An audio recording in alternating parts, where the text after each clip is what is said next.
and orders as Stone Cold Steve Austin. I have not seen that. Oh, you should check out Stone Cold E.T. I've seen the guy who orders his Elmo. I've seen that one. Oh, not as good. This guy's got a pretty good impression of it. All right. And that's the bottom line. Because I'm a WWE 2K15. 16. I don't give a rat's ass which WWE video game I happen to be in. 15 as well. He's like in every single one. They just put him in even if they don't need him because him and Shawn Michaels are in every game for sometimes no reason whatsoever. We're going to talk about that a little bit. Not a lot, just a little bit. I'm ready. Are you ready? Given that it's just the two of us, we can make it if we try. You and I love Kevin Owens on Twitter. I wonder if I can convince Andy to produce the show again this week. Who can offer him a blowjob? Yeah, but he's like 1,300 miles away.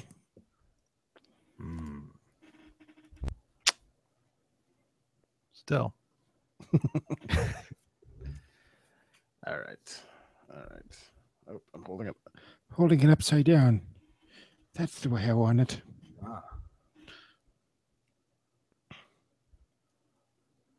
All right. Are you ready? Yes.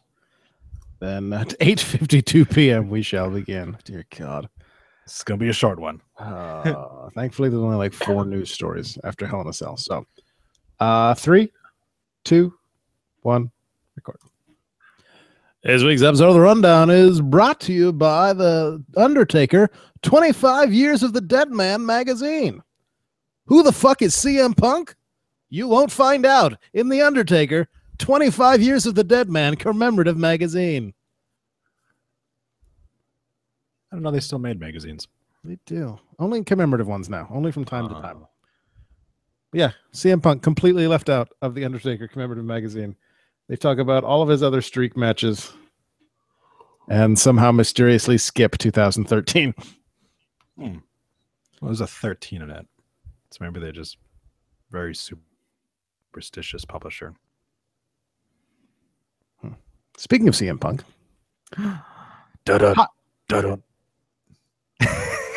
Tyrus, better known as Brodus Clay, revealed in an interview this week that he has a running bet with CM Punk that Rosa Mendez will be inducted into the Hall of Fame before or in the same year as CM Punk. I see. Who wins that $20? I tell you who loses. Everybody.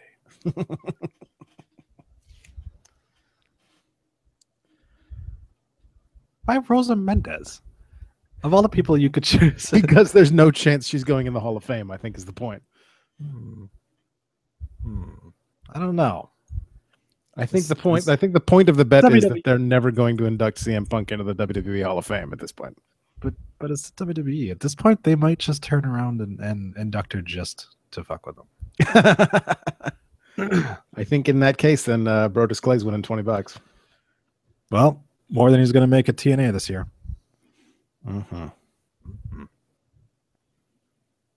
I have no decent segue this week. Theme song.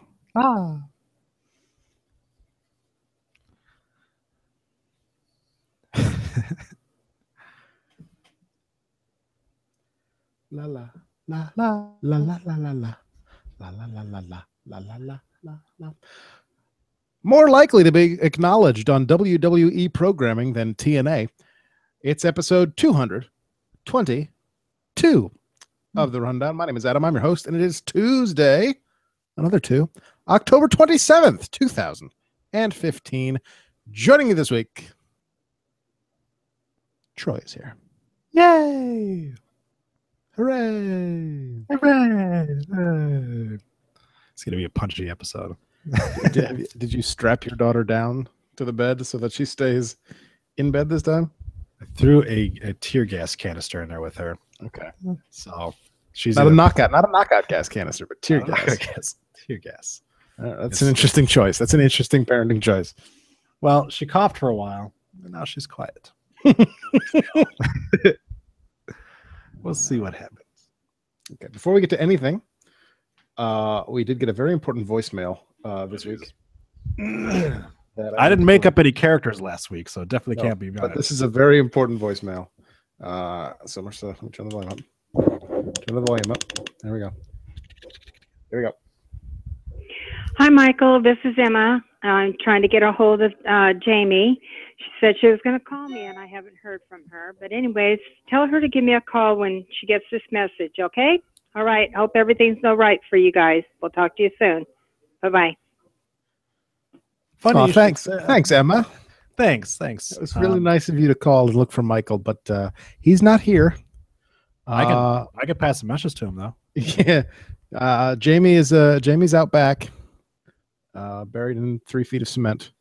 Ooh. And we don't know where Michael is. So please call back. Leave us more of your nice messages, because you seem so kind. You seem so very, very kind. Very kind. I might know where a few pieces of Michael happen to be. The entirety of them, there's some debate. What the hell just happened? There's something on my hand. To get it off indiscreetly off camera. So, very discreet. Very discreet. I try. So WWE 2K16 came out today. Mm-hmm. This is the part where I stopped listening to you.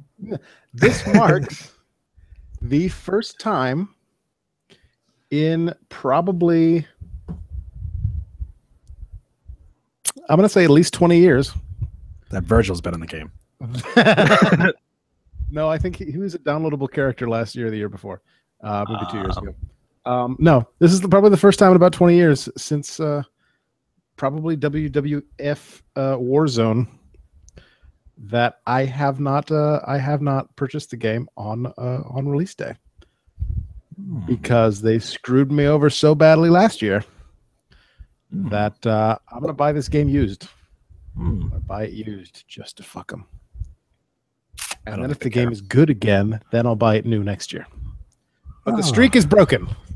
Like any good streak, it must come to an end. The streak is broken.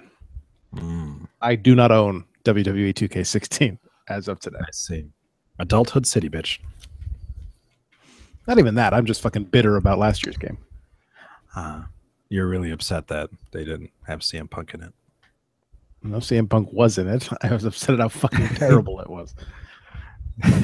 Have I done a good enough job in letting everyone know that I do not play these video games as much as I'd like to? I do not. Follow up to last week's show, to a thing we talked about last week, or possibly the week before, but I think it was last week. NXT Kids. According to the Wrestling Observer newsletter, WWE shot a new pilot for the NXT Kids show. The show is remixed NXT matches with Corey Graves as a babyface announcer, working with two 12-year-old co-hosts. The kids are not scripted and often go off in different trains of thought. During a match with one of the Australia women's wrestlers, the kids started calling the woman Kangaroo Woman. This led to the kids and Graves having discussions about kangaroos. They also have kids conducting interviews. Corey Graves has gotten praise for keeping the 30-minute show together and on track and about kangaroos. I want to see that, because I just want to see who they're calling Kangaroo Woman, if it is Emma or if it's someone else. And also, I want to find out what Corey Graves knows about kangaroos. There's 3 of them now, so it's one of the 3. Oh. I got Jimmy. He's got a family. His mom is my witness. He's broken in half. Think of his paper route. All right. So, Hell in a Cell happened this weekend, and I watched it and I enjoyed it. I wasn't fully paying attention to it because I hit a goddamn deer with my car before it started. You did it for The Rock. But I was trying to think of a Stone Cold Steve Austin deer pun, and the one is not immediately coming to my head. I think mine worked pretty well. But I was kind of pissed off, so wasn't really paying attention to the pay-per-view. But what I saw, I enjoyed. I thought that I'm trying to remember specific things. The main event was fantastic. Lesnar versus Taker was awesome. Reigns versus Wyatt, decent. So I have a new theory on Dean Ambrose. Okay. He actually died 2 weeks ago, and he is now a ghost. Okay. And he is specifically hanging out with Roman Reigns in the back. Reigns is actually just talking to himself, but he thinks that Dean Ambrose is still there. We actually haven't actually seen Dean Ambrose wrestle. We've only seen him interact with Roman Reigns. So let's see what happens. Think about it now. You're like, well, it is the Halloween SmackDown this week, so we'll see what happens. Yeah. So this is where, we have crowned, spoiler alert, a new #1 contender. But what's going to happen? Yes, we'll talk about Rollins is going to be like, I killed your buddy. He's gonna be like, what are you talking about? You didn't kill him. He's like, no, his body's right there. And that's going to throw Roman Reigns off his game so much that's how they're going to have Rollins retain. Sure. You're going to have Dean Ambrose being like, no, I'm alive. No, I'm alive. I'm the lunatic fringe. Why can I can see through myself. Off track. Seth Rollins versus the Demon Kane was as decent as it could be. I thought they were supposed to fire Corporate Kane on Raw on Monday, and then that didn't happen. So was he just fired off screen and they're not going to talk about it anymore, or are they actually going to fire him on screen? No, because nobody cares. Yeah. Also, why is it that the masked Kane is now Demon Kane when he was always Kane up until that point? Because now there's Demon Kane and Corporate Kane. They just call it Kane and Corporate Kane. But he's Demon Kane. That's stupid. First of all, he's not a demon. He's the devil's favorite demon. He's like, there, I've run rings around you logically. He's like anyone's 15th favorite wrestler, so not the devil. He's not the devil's favorite. I think the devil would. I think that after 20 years, the devil would want to trade up. Kevin Owens beat Ryback again. Hopefully that stops happening. No, we want that to keep happening. We want them to stop fighting each other. That's what I meant. Let's keep it clean here. It's late. Charlotte retained. Hopefully Nikki goes on hiatus with her husband forever. Is it too much to ask for her to get pregnant, be out for a considerable amount of time, then proceed to have complications from said pregnancy and die? You can wish death. I would never wish death upon someone. I prefer to wish career-ending injuries so that they can continue to live, just never come on TV again. Okay. Ooh, got it. One of her titty implants ruptures. She gets silicone poisoning. Can't wrestle anymore. What about like a horrible facial burn? Like Kane, but actually burned. I feel like we would just get Nikki Bella in a mask. I think Nikki Bella would come out in a Brie Bella mask with one melted titty. Yeah, you have to be able to where she can't walk anymore. Hey, here's a thought. Your car's already pretty fucked up. Why don't you drive down to the next place that WWE is at, and Tanya Hardin that bitch. They've already taken my car to the shop, so. I love that your first reaction was your car is already pretty fucked up. Go do something that doesn't at all involve your car. Anyway, it's late. New Day retained the tag team championships, which surprised me. I really thought they were going to give it to the Dudleys there and give the Dudleys that 10-time, that nice round number. But they didn't. So fuck me. it's not premeditated if you make a plan and then go to plan B. And you would be the man to talk to about plan B. I do. And then I sell it out of my trunk. yes, the U.S. Open Challenge. Yeah, this was interesting. It was interesting. Why is Zeb Coulter in a mobility scooter? Zeb Coulter has been out because of a leg injury. Ah, So it actually makes sense continuity wise, which is weird to say with WWE. It maybe doesn't make as much sense because he's been out for a considerable amount of time, enough time where you'd be like, yeah, okay, maybe he can come back, but you know. My favorite part of this was Alberto Del Rio is a heel. is he? We'll find out. Yeah, he is. They have pretty solidly cemented the fact that he is, in fact, a bad guy. Although him beating Cena, which was amazing. I'm not an ADR fan. I like I like this so far, but it's only been 2 days, so it's kind of hard to tell. So he beats Cena, thank God. Does it with a kick to the head, so already kind of heelish. Gets cheered the entire time. Not only a pop for him returning, but also the pop for him winning because nobody likes Cena. Right.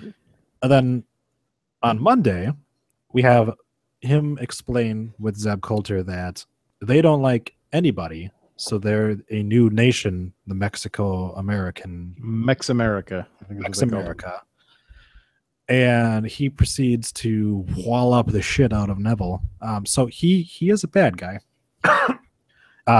The problem is that Raw took place in San Diego, which is a heavy Latino community. So he got cheered again. So that's why it's difficult, because he is supposed to be a bad guy.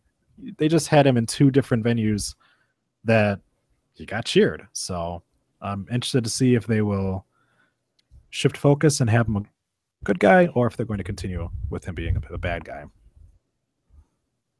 Right. Sorry, I just realized that I forgot to share the link on Facebook for this episode. No, I just saw it. I just did that just now. Multitasking. Yeah,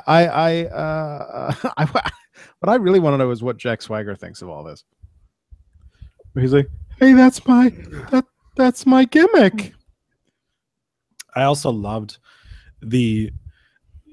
you look at Twitter and the instant reactions to Coulter's music hitting, which is Swagger's music hitting, was everyone being like, "Oh, you fucking kidding me? It's Swagger, blah."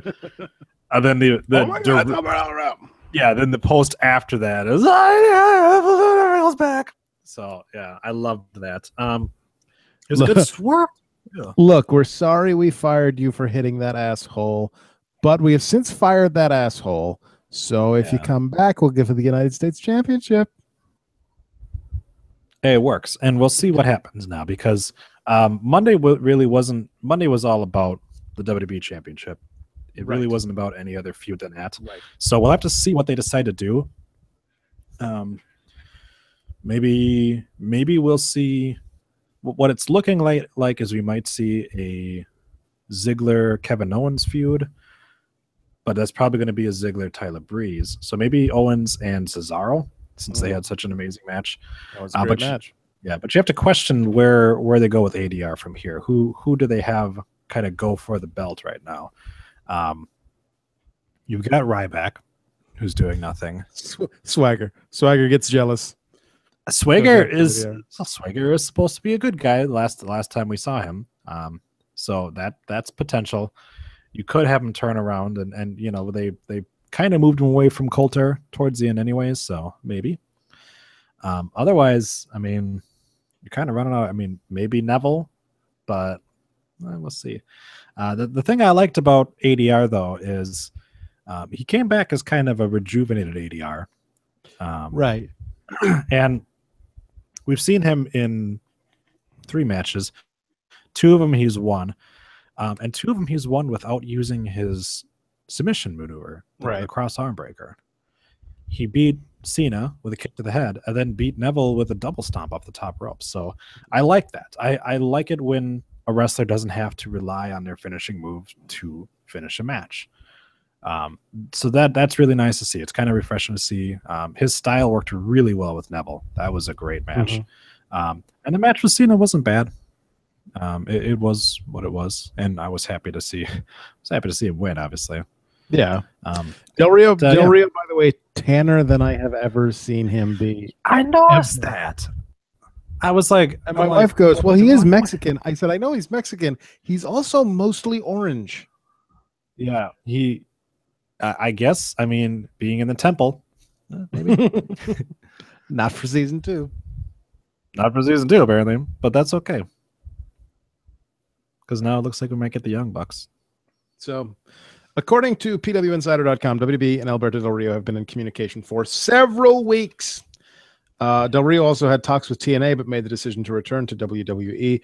Del Rio is still the reigning AAA Mega Champion, and apparently AAA did not know about Del Rio's return to WWE until it happened. Yep. F4W Online adds that Del Rio got a, quote, very good deal to return. They also state that WWE planned for Del Rio to be the mystery opponent for Cena before they even announced the U.S. Open Challenge for the pay-per-view. Del Rio's new WWE schedule is said to be easier than most talents, but not as light as a Chris Jericho or a Brock Lesnar or, of course, The Undertaker. Super Luchas is reporting that there is no deal between AAA and WWE, and that Del Rio will likely be allowed to fulfill his November dates as Mega Champion. They also report that Del Rio negotiated with Triple H for his return.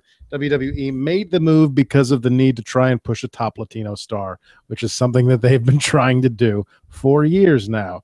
And they failed with Mysterio. They failed with Del Rio the first time. They failed with Sin Cara. So let's see if it sticks this time. There's either that or Kalisto, and that doesn't seem to be working too well. So. All right, let's go to Sal. I think we still have the Matadors too. For now. For now. Let's go to Sal's voicemail, and then we'll talk about Raw. Well, what's up, Rundown?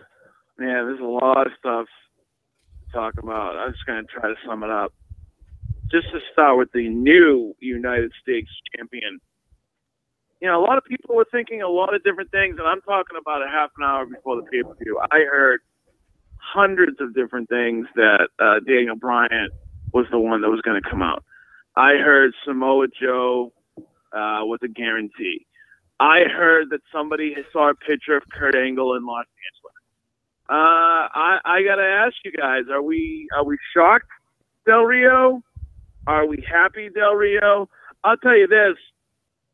When Zeb Coulter came out there, I actually was pretty sure it was not going to be Jack Swagger. I was like, yeah, I don't know why he's here, but it's probably not going to be Swagger. And then I kind of had a feeling because he's like, we're going to unite everybody. And I'm like, yeah, but he's, you know, it's funny. He's actually the AAA Mega Champion, Del Rio is. So I didn't think for a second he would be able to come to the WWE and win the belt. But when he did come out, it was almost a guarantee he was going to win. Just even when he stepped out, they're not going to bring back Del Rio to lose. So I'm fine with it. We'll see where it goes. As Troy had mentioned, face ADR is a lot different from heel ADR. So maybe he can get over because he's been gone for so long that way. And Zeb Coulter can help him do that. I don't know. As far as Taker versus Brock, I thought it was violent. I thought it was pretty good, especially for Taker's age. I liked the Wyatts taking the shit out of Taker afterwards and dragging him out. I thought that was really nice. I also really liked them doing it again on Raw to Kane. Now, here's the thing with that, though. With Kane, later on in the show, you see them dragging him backstage, and they disappear into the mist. And I'm like, oh, they're taking him where everybody else goes when they're off TV for a while. They're taking him where Heath Slater is. They're taking him where Curtis Axel is. Hell, maybe they'll find fucking Jinder Mahal back there. Is that what's in that mist? Oh, look, it's Jinder Mahal. I thought that was kind of funny. Let's just disappear into the mist. All right. But other than that, interesting couple days of wrestling. I'll get you guys' thoughts on Raw and the pay-per-view, and you have a good week. I think there was something trying to be transmitted in Morse code during that. But no, I did. Yeah. So we didn't actually talk about the Lesnar Taker Hell in a Cell match that much. We did before the show, but I thought it was a great match. It was a brutal match. I really enjoyed the whole Brock Lesnar tearing apart the ring thing, because I think it really added that extra level of, Brock Lesnar going deep down, what do I have to do to defeat the Undertaker? And so kind of getting that realism in what is obviously a really not realistic situation. So I love that match, and I thought it was a great main event. I really enjoyed the aftermath. I'm very intrigued to see what happens now with the Wyatt family.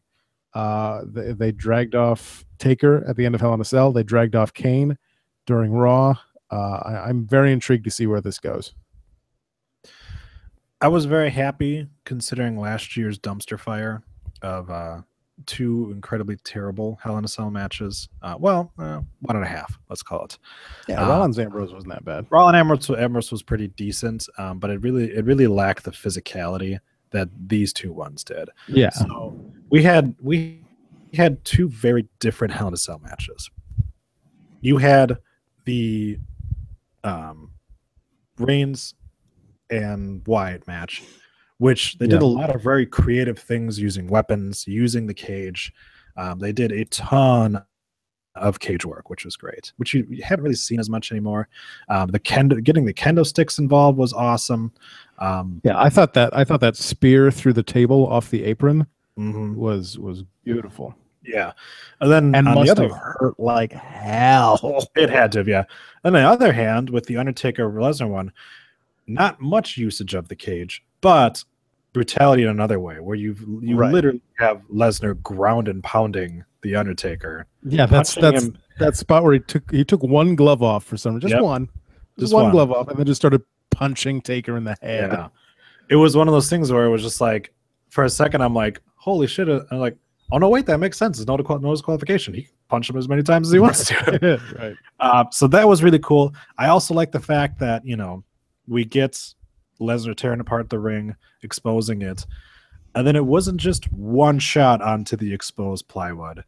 We got not plywood, actual wood, but yeah, wood. Yeah, we got a choke slam. We got a last tombstone. Yeah, is more tombstone close. Yeah. But I don't blame the Undertaker for not wanting to go knees first. No, I'm good. I'm good with that. Also good with the fact that Lesnar's head was like 6 feet off the ground. The F5 completely okay with that. The F5 on the wood looked pretty good though. The F5 on the wood, that one had to hurt.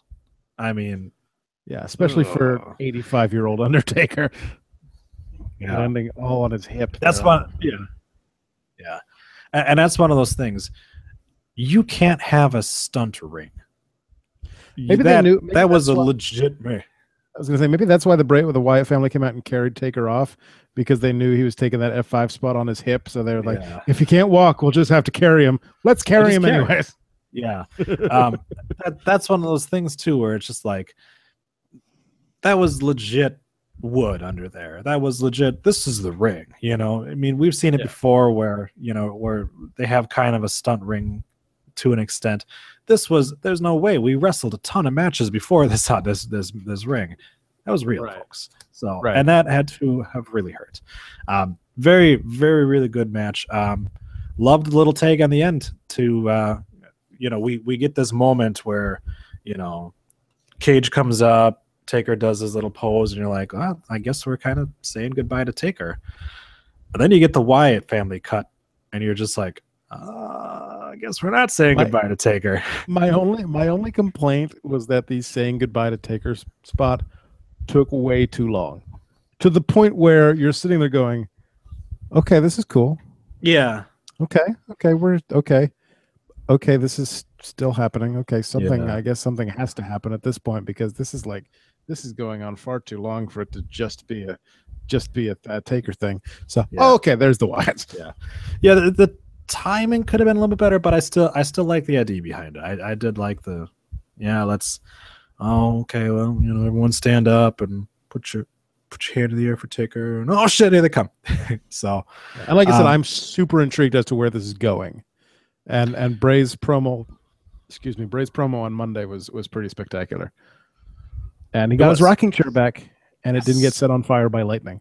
So, well, when you got the guy who does the lightning tied up in the back of your trailer, I'm curious to see it because my initial thought was, well, Taker could be the fifth man in the Survivor Series with the Wyatt family, him joining with the Wyatt family. Right. But then they attacked Kane. And from there it was like, okay, so we're going to have probably the 4 members of the Wyatt family against the Brothers of Destruction and 2 other people. So I guess the question that we can kind of think about is who should team up with Taker and Kane? Right. I mean, who could it? I mean, yeah, it's such an open field because of all the things they've done. Yeah. So I mean, you always have the opportunity to throw Ziggles in there. Yeah. But if you really, I mean, you could. I think they're leading to a Ziggler versus Breeze thing at Survivor Series. Is my guess. Looks like Ziggler Breeze at Survivor Series. Like we said, it looks like Cesaro and Owens. So maybe the Dudleys up with the Brothers of Destruction, but I'm not sure how I feel about that. Yeah, the Wyatts really haven't done anything to the Dudleys ever. So we know. I mean, you still got Ambrose kicking around, but I mean, we know now that Reigns is going for the title. We know now that he's a ghost. Yeah. Oh yeah, that's right. Yeah, and Ambrose is a ghost. So that would be a bad choice for teammate. We know we're not. Thank God we're not going to have Cena team up with the Brothers of Destruction. So no, that could be his return. No, better not be. He's gone till Christmas. He's gone till Christmas. Yeah, they've specifically said that. I don't know. I mean, do you just throw 2 guys in there with them as kind of cannon fodder for the Wyatts, or do you have like a big name people? Maybe Matt and Jeff, the Hardy Boys return. Again, why they've done nothing with the Wyatts.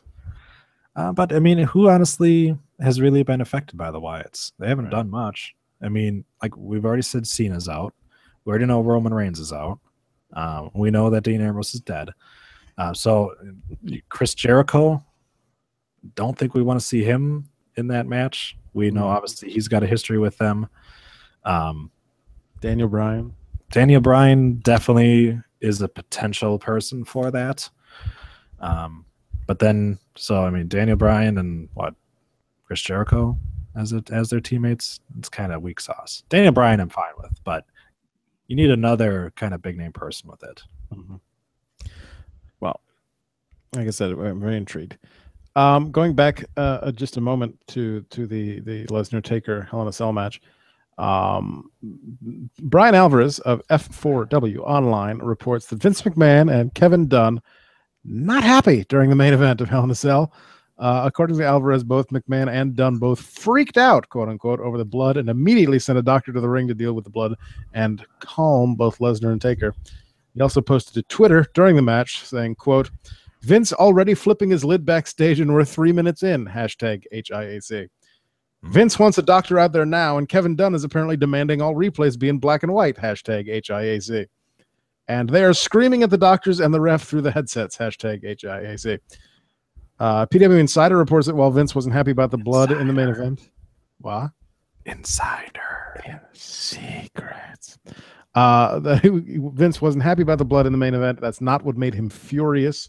The site reports that what incensed McMahon was that after Lesnar began to bleed and they sent a doctor down to the ring to tend to him, Lesnar shoved the referee and the doctor out of the way. He did more than shoved him. He like whipped him into the top row. The site reports that the shove was 100% legitimate, and Lesnar was upset that the doctor's intervention disrupted the match's momentum. It also reports that a blade job is highly unlikely, as a blade cut wouldn't require 9 staples, and everyone backstage is very aware of the company's strict policy against blading. Finally, the site says that while Vince was angry, neither Undertaker nor Lesnar was spoken to about the incident after the match. Surprise! So, fuck your doctors. Fuck your doctors. That poor dude. He's just like, no, I'm not. I have to go back. I have to go back and watch that because I missed that, probably because I was looking at something on my computer or something at that point. Well, they missed it too. Because it wasn't a planned spot. They were intentionally trying to keep him off camera so that way you didn't see him.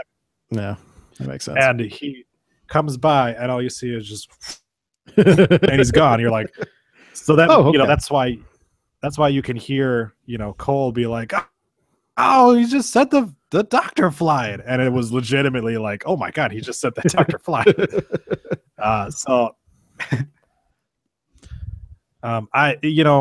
If you listen to Stone Cold's podcast with Lesnar, this is pretty obvious that this is kind of right up Lesnar's alley on things that he does.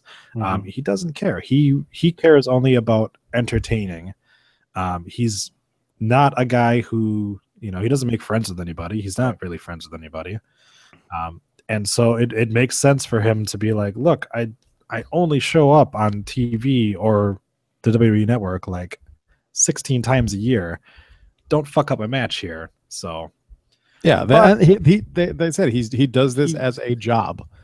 And there are people now who are not fans of the fact that he does this as a job, but it's a job that he's good at. See, and on the surface of that, because I listened to that interview, and on the surface of it, what you can take away is that he doesn't care about the business.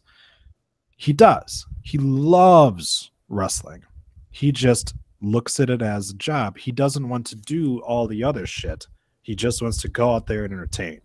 And he comes across that way, like, oh, he doesn't care about this or about that. But nobody looks like that after a match who's just doing their job. Right. I mean, he put himself through hell. He didn't need to.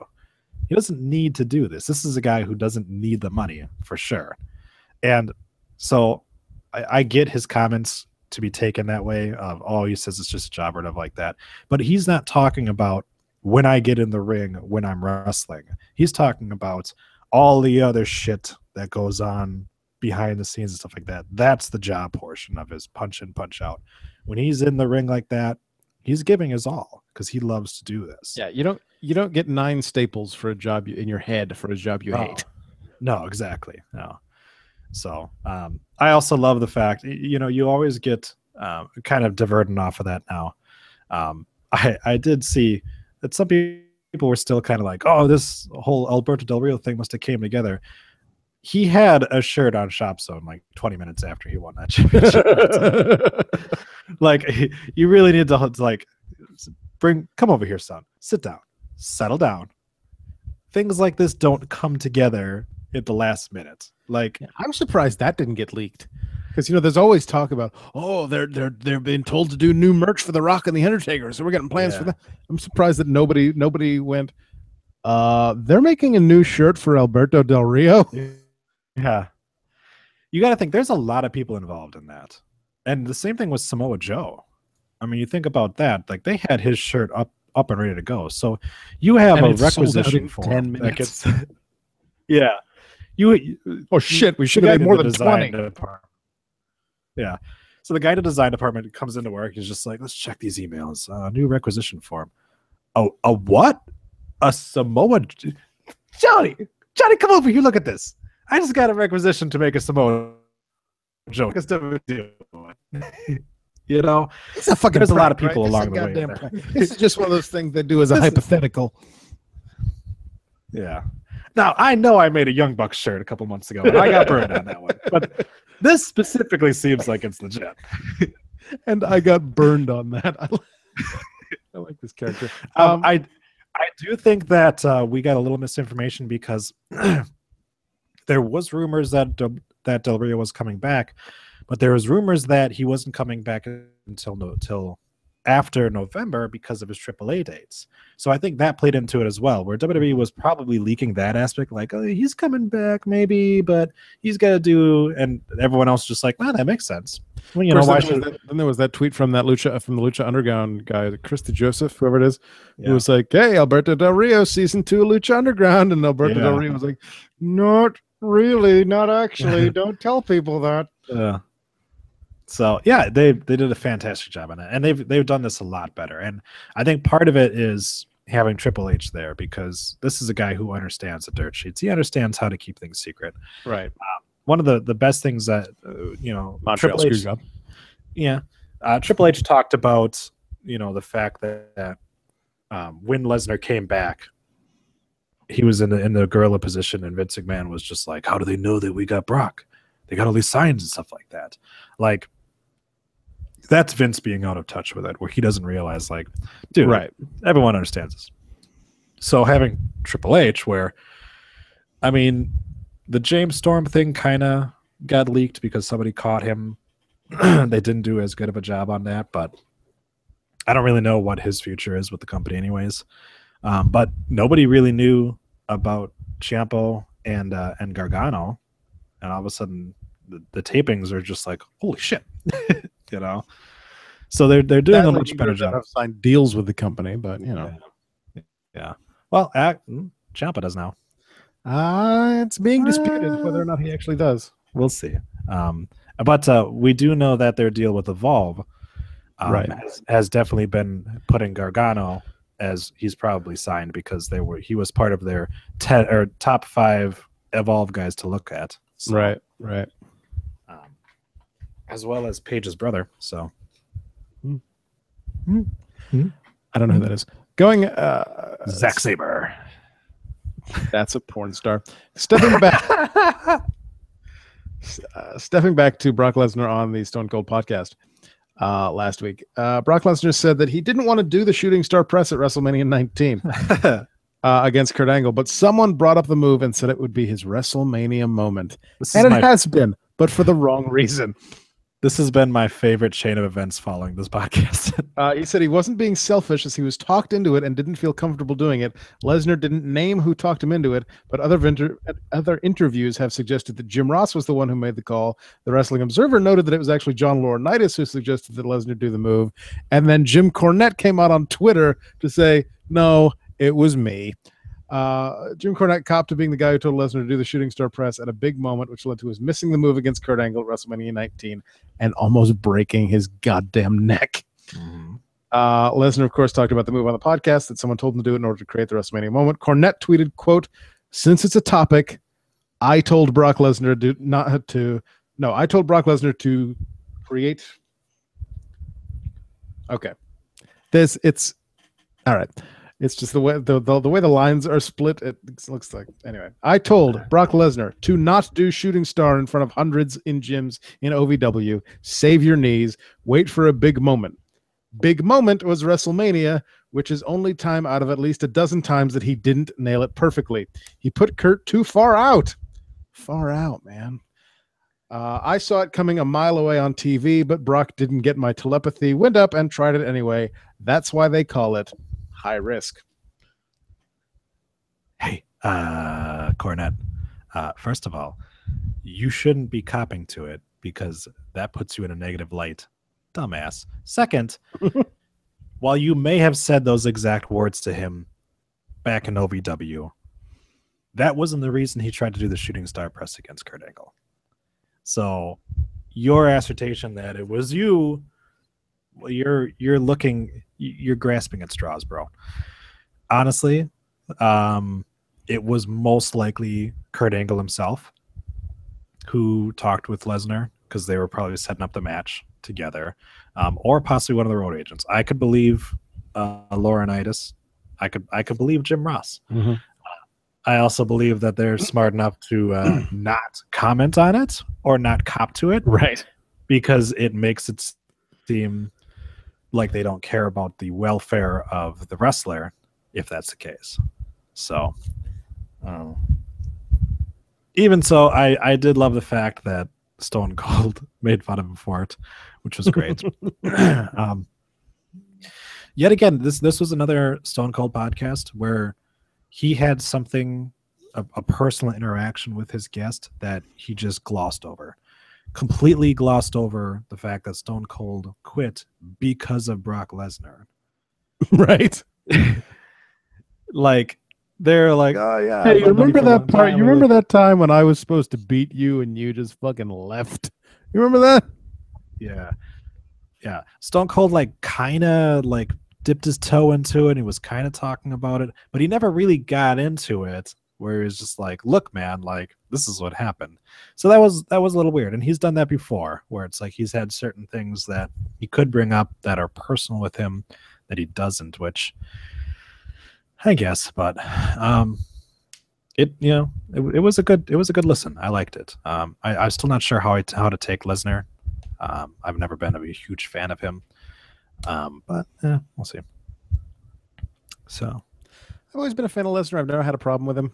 I mean, we former co-host, now corpse Sean, and I were were at the 2003 Royal Rumble when he won that. To go to WrestleMania and win the WWE Championship. And I've always been a fan. I remember going back in my history on LiveJournal. For those of you under the age of 25, LiveJournal is a blogging site that still exists, but nobody uses it. I didn't know it still existed. It was the WordPress and Blogspot of its day before those two things existed and completely overtook it. So it's the of logging. And I was dumb enough to buy a permanent account. Oh no. Yeah, not a smart move on my account. Anyway, I was going through my old LiveJournal posts, and I posted to. And I remember I read a post I made about an episode of Monday Night Raw that former co-host, now corpse Sean, and I had gone to back in college, and Brock Lesnar was in the dark match. And I remember, and I read the thing, and in the LiveJournal post, I'd written something to the effect of, "Man, this Brock Lesnar kid could really be something." So, prognostication. If we could have one of our prognostication, better prognostication. If we can have one of our fans who's a little bit better at Photoshop, take that scene from Star Wars and just have like Obi-Wan Kenobi, former co-host Sean, and Dean Ambrose. Yeah, the one where they're all ghosts at the end of the movie. Ghosts, yeah. And make sure that they're talking to Adam. Just You don't think you can do that in MS Paint? I don't know. Probably, but it wouldn't look very good. I don't know how to make transparency. So, do you like how we haven't even talked about Raw yet, but we're already through all of the news stories that I had for this week? That's nice. Yeah. So, Monday Night Raw was, I'm going to say, fantastic. I really enjoyed last night's episode of Raw. Not only because it did not have John Cena on it, and it did not have Randy Orton on it, but it was actually entertaining to watch because they told a story throughout the entire episode and had a satisfying conclusion at the end. And it didn't involve John Cena or Randy Orton at all. This was an amazing showcase of the young new talent that WWE has. Yeah, like Alberto Del Rio and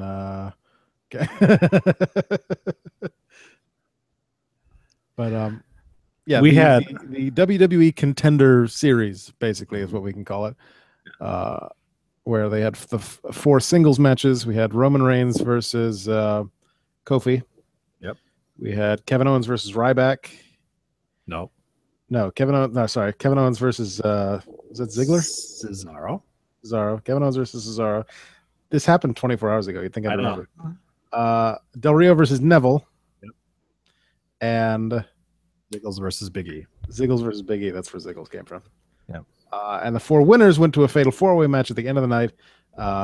Roman, Owens, Del Rio, Zigglesworth. went to the Fatal 4-Way. At the end of the match, the winner of the Fatal 4-Way became the #1 contender because the start of the show was Triple H and Stephanie McMahon licking Seth Rollins' naked cock for a while and saying, "Oh my God, you're so amazing! Oh my God, you're so amazing! Oh my God, you're so amazing! You've beaten everybody that we could possibly throw at you.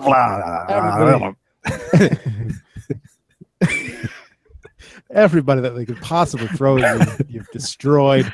So now."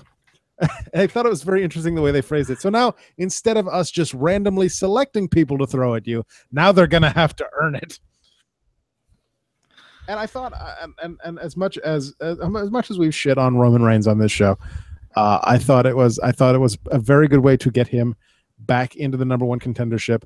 I like the fact that they included both of the secondary champions in it, and that both of the secondary champions made it to the Fatal 4-Way. Because it does show the importance of those belts, and that even the holders of those belts, and also the importance of the WWE Championship, because even though those two guys already have titles, they also still want to be the man and want to be the WWE World Heavyweight Champion. I was very happy that it came down to Reigns and Owens,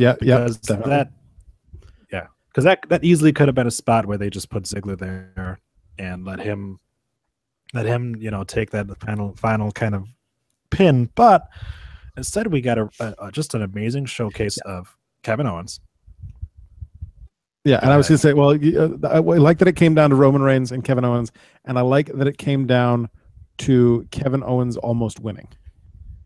Because for those of you who didn't watch Raw, it came down to the pop-up power bomb, which Roman countered with the Superman punch, and then speared Owens for the victory. So the thought there was Kevin Owens is close to being the #1 contender for the WWE World Heavyweight Championship, and gets it taken away from him. So it opens things up. You're able to maybe eventually look at a Roman Reigns Kevin Owens feud, which would be amazing. Sure.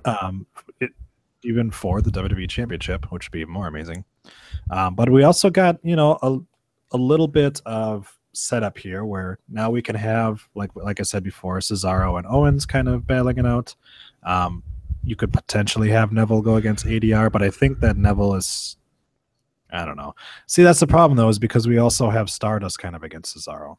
But I don't really want to see that because that knocks Cesaro a little bit more down. I love Stardust, but that knocks him down. Is Stardust still feuding with Neville? Stardust is feuding with Cesaro because he's now sitting there with his Stardust section sign. Yeah. So, but they were kind of doing it. So I don't know. We've got that going on. We've got the Breeze Ziggler thing going on, but then we've also still kind of got Ziggler and Rusev. Also, we did get. We did get an amazing moment where Bad News Barrett, King Barrett, whatever the fuck his name is, finally won and proceeded to barrel roll and pop up in the aisleway after winning the 6-man tag. He was so happy. And that was pretty fantastic. I was like, yeah, you too. You really deserved that win. You needed that. Do a barrel roll. Yep. The only other thing that I really want to talk about in the U.S. Open Challenge was Alberto Del Rio.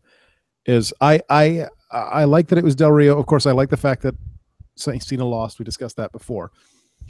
But the one thing that kind of sticks out to me was the point of as I saw it, the point of this whole U.S. Open Challenge thing was to elevate new people or elevate people to a new status within WWE. By showing, hey, these guys can take on John Cena, Big Match Johnny, as JBL insists on calling him, and come very, very close to beating him. And so with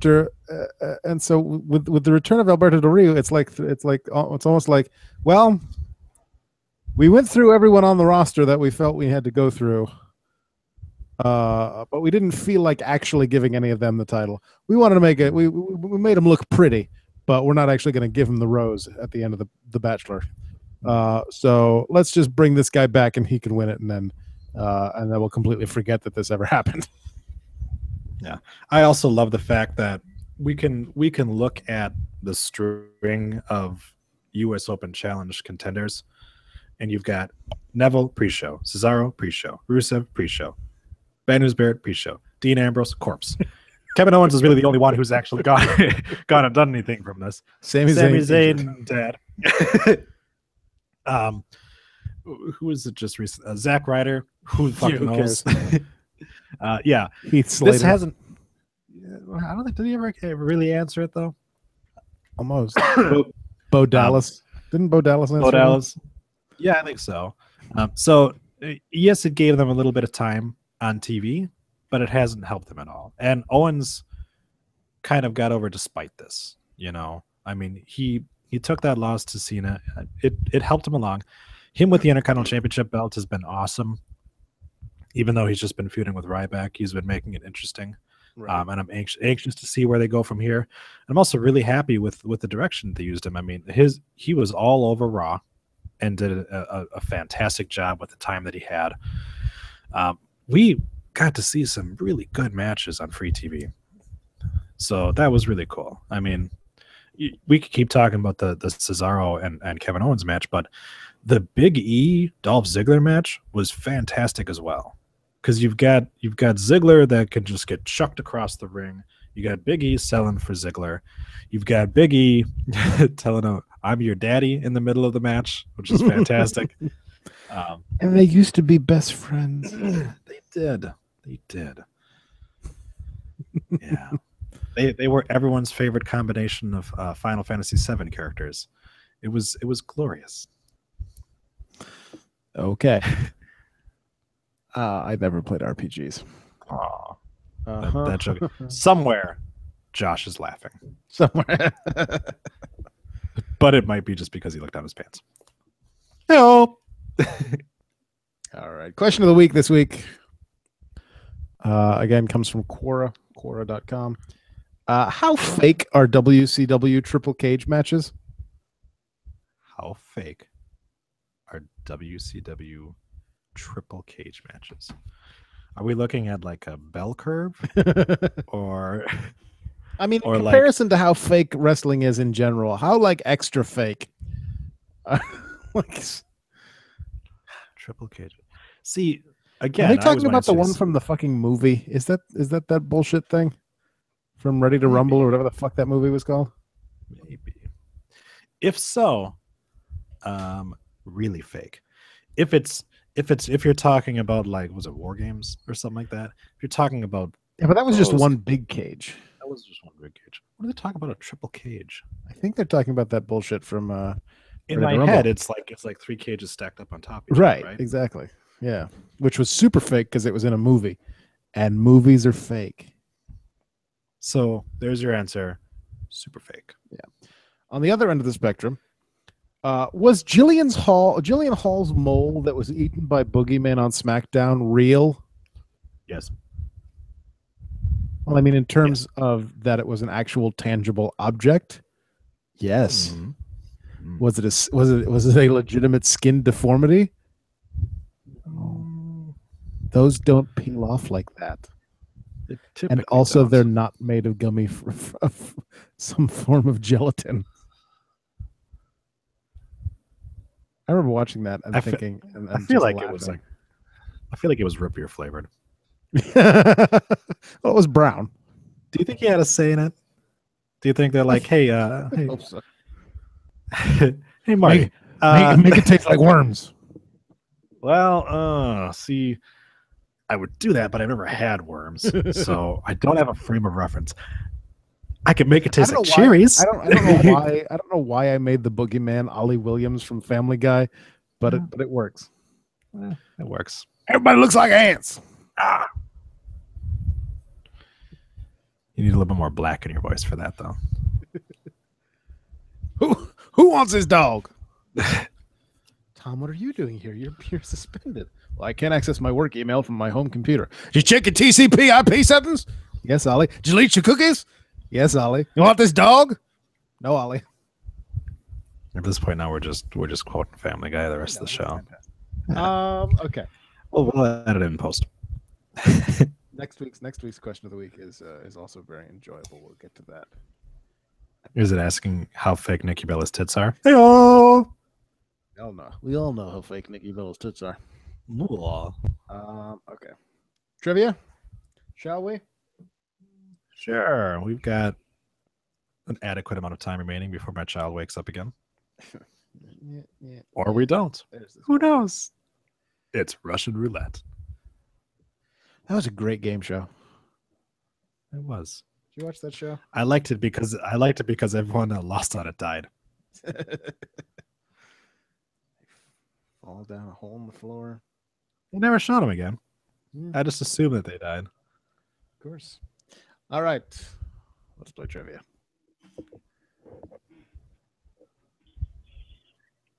Hey guys, it's quiz time.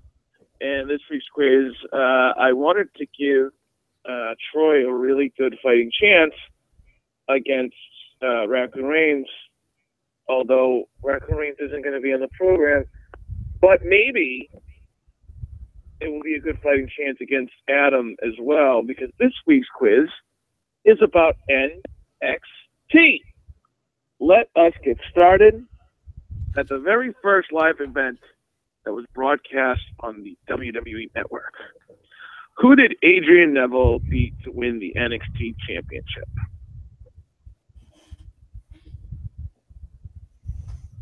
Bo Dallas. That is correct. Oh, Good Bo Dallas. And the answer is Bo Dallas. That's right, Bo Dallas. Now, on that same show, titled NXT Arrival, who did Sami Zayn face in the opening of the show? In the opening match of the show, who did Sami Zayn fight? Cesaro. Yes, you're right. You are wise, sir. The answer is Cesaro, and it was the fourth and final match in their series. It's a really good match. Question number 3. Who was the NXT general manager before William Regal? John Bradshaw Layfield. It was JBL.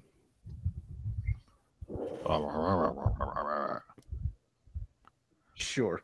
Well, if you guys remember, it was John Bradshaw Layfield, otherwise known as JBL. That fucker never even knew he never even knew the names of his people. He would literally commentate on like Raw and SmackDown, and have an NXT guy come up and be like, "Who's this, Michael?" Be like, "You're the GM. You should know your people." Like, we should be asking you who this guy is. Well, when Paige won the WWE Divas Championship, she was the current NXT Women's Champ as well. She was forced to vacate the title, and an 8-women tournament would determine the new champion. Who fought in the finals of that 8-women tournament? This could be the easiest quiz ever. Possible. That was Sasha Banks and Charlotte, if I remember correctly. Oh, that was Charlotte and Natalya in the finals. I thought so. I don't know. Let's find out. And the answer is Charlotte fought Natalya. Oh. Woo! Question number 5. After the longest reign in NXT history, who did the Ascension finally lose the NXT Tag Team Championship to? Lucha Dragons. Oh, Lucha Dragons. And the answer is it wasn't Big Cass and Enzo. Thank God. It wasn't. It was the Lucha Dragons. Lucha. All right, question number 6. What was the name of the developmental territory prior to being rebranded as NXT? It was Florida Championship Wrestling. Florida Championship Wrestling. Come on, buddy. You can do better than this. As we all know, at least I think we all know, He said he was trying to make it easy for you. Championship Wrestling. Not too easy. Although I am winning. Question number 7. Who is the only person to have held the NXT Championship and the WWE Championship? Seth Rollins. Seth Rollins. Seth Rollins. Yum, yum. The answer is the only person to ever be called NXT Champion and also be called WWE Champion is Seth Rollins. Question number 8. Which of the following 4 people have never competed in an NXT match? First option, A, we'll call it A option. The Brian Kendrick.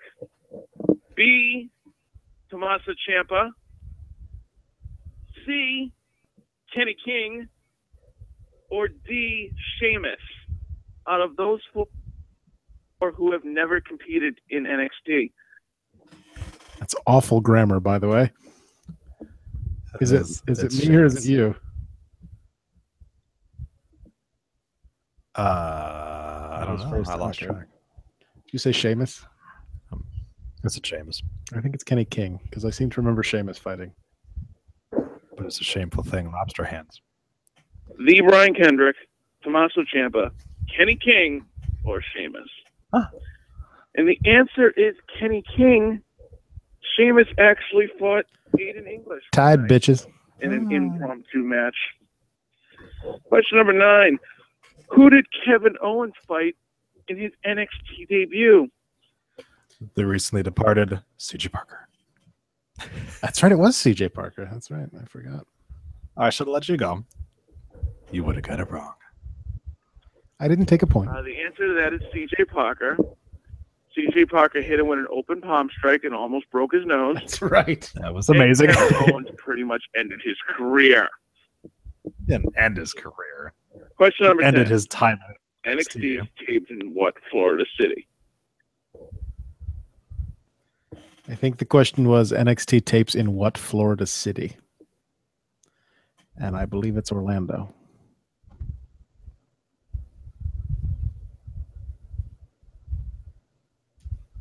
They always have a call at Full Sail, so it's kind of hard to remember. I'm going to go with Orlando just to make sure I don't lose a point. If you said Tampa, you are wrong. It's taped in Orlando, Florida, which is kind of funny because for years, so was TNA. Now that I don't even think they tape there anymore. All right, guys, that was the NXT quiz. Give me your thoughts. Talk to you later. See, there's easy and then there's too easy. That was too easy. By a score of 9-8, because I did not take a point for the CJ Parker question because I had honestly forgotten. There you go. Bask in that for a little bit, and now it's gone. I'm not going to bask in that. That quiz was brought to you by Wikipedia. Come on, dude. You could do better than that. at least ask. Pretty much. But click on some of the wrestlers' names, dude. Let's do so. If you're going to talk about NXT, talk about the superstars. Try to kind of be like, what was Ty Dillinger's name on the Indies? Something like that. Make it a little bit harder, buddy. I appreciate it. You take the time out to do this. I appreciate it. It is fun. A little harder. Spells. You did stump Adam on. I'll spot you a couple of letters. 2 questions. So.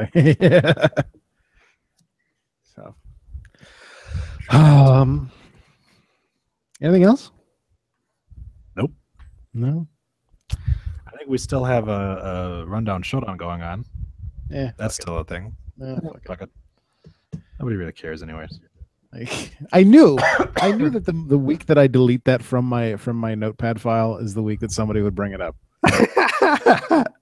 But I'm not fucking worried about it. So funny.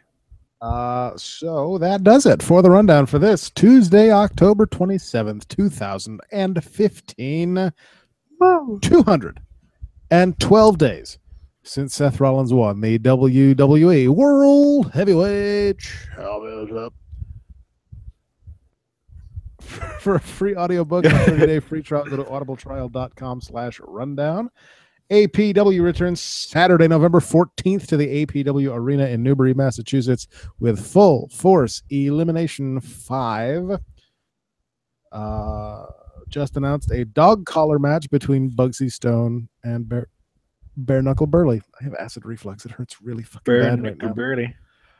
Lucky Pro Wrestling presents Royal Court at the Elks Lodge in Clinton, Massachusetts on Sunday, November 15th. I won't be so busy that weekend. That's going to feature a 4-team, 8-team tournament. Mixed tag matches to determine the king and queen of Lucky Pro Wrestling. Ooh. Liberty States returns Saturday, December 5th with Holiday Havoc, featuring the return of the Opportunity Knocks ladder match. We didn't rip that off from anything. At the John McCarthy Elementary School in Peabody, Massachusetts. So come on out for that. Follow us on Twitter at Rundown Podcast. Send feedback to rundownwrestling@gmail.com or leave us a voicemail at 206-202-6478, 206-20. Thanks. Like us on Facebook. Tell your parents and your grandparents to like us on Facebook at facebook.com/rundownwrestling. If you'd like to make a donation of the monetary variety, go to rundown.podomatic.com. Click the PayPal donate button on the right-hand side of the screen. If you donate at least $50, I will say whatever you tell me to. Watch archived episodes at youtube.com/rundownpodcast and circle me on Google Plus at google.com/+AdamRundown. Host. I do feel like if you have your grandmother like us on Facebook, you will have to have a conversation with her, explain to her what jizz is. So take that for as you may. Feeling constipated? Try tinyurl.com/distant horizons and it'll clear you right up. Hey, there you go. Listen to our sister podcast at Shadowvane. There's Shadowvane at shadowvane.net. Support them at patreon.com/Shadowvane. There's also the Pen15 Club, second episode coming on Podomatic, iTunes, and Stitcher. Search for us on iTunes under the Rundown Wrestling Podcast. If you subscribe, you get the podcast delivered to you absolutely free each and every week for $0.00. If you cannot afford a monetary donation, leave us a 5-star review because that helps other people find us. Again, to the one person who left us a 3-star review, go fuck yourself. Kindly go fuck yourself. And if you do want us to, if you do want us to bring the podcast to you week, we could work on it for sure. I don't. What? You said that you're going to bring the podcast to you week. Absolutely week, each and every free. Absolutely week, each and every free. Yeah. If you leave us a text review on iTunes, we will read your name and your text review at the end of a future episode. Also available on Stitcher, also free, Stitcher.com or the Stitcher app on your iOS or Android device. Thanks to Tegan Brown for the logo. Thanks to everyone for listening. Thanks to nobody on the side this week, though we did have one viewer and one. Thanks to Troy. Thank you. And thanks to I Fight Dragons at ifightdragons.com for the theme song. Next week, we'll go over the Hell in a Cell prediction poll because I just realized that we forgot to do that, but I'm already finished with the show. So we'll talk about that next week and see who won the prediction contest for Hell in a Cell. Until then, Jacob, good night and good luck. Fawn, Don, go fuck yourself. And tune in next week for another bloody mess of an episode of the Rundown Wrestling Podcast. Bye-bye.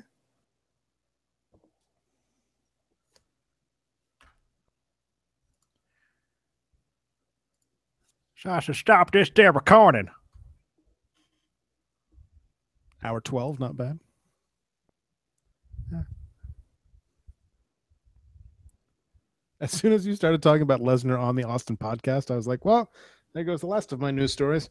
We're not going to have anything to talk about after the trivia. Womp, womp. Oh, well. That's fine. That's okay. I'm all right. Do it live. Okay. Fuck it.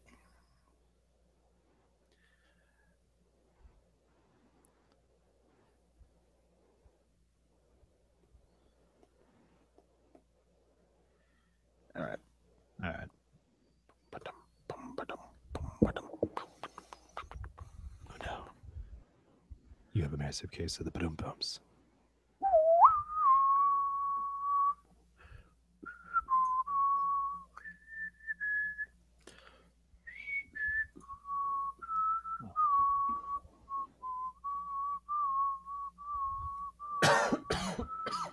That really doesn't hide the cough.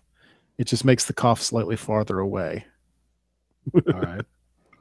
What would you like me to do? You don't have a cough button? I don't have a cough button. Who do you think I am?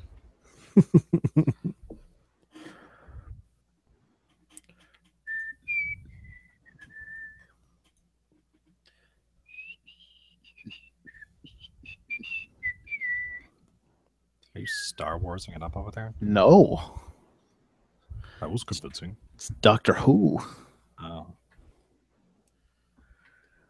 Mobile. Task manager. I guess I can delete Xbox Smart Glass off my iPad. Probably. Considering I don't have an Xbox right now. Probably. What if I Google How to get an Xbox? win a copy Don't do it. Don't do it. WWE 2K16.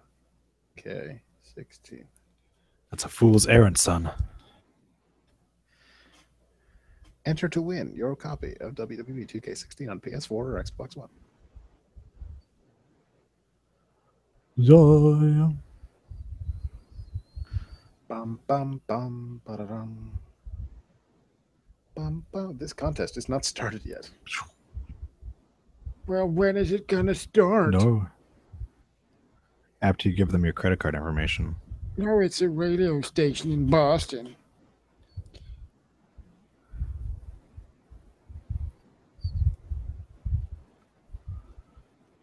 Listen live to the drive home with Johnny Nuts. You can win yourself an Xbox 360. It's the Gator and the Lunatic.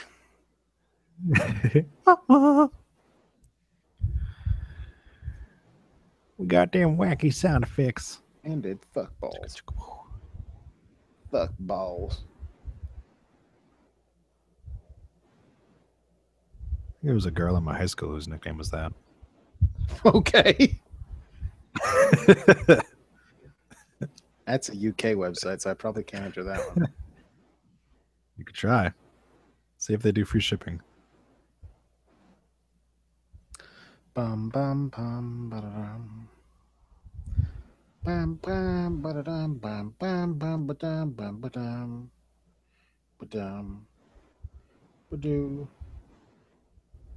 Ba-doo ba-doo ba-doo. You want to smoke some tubes?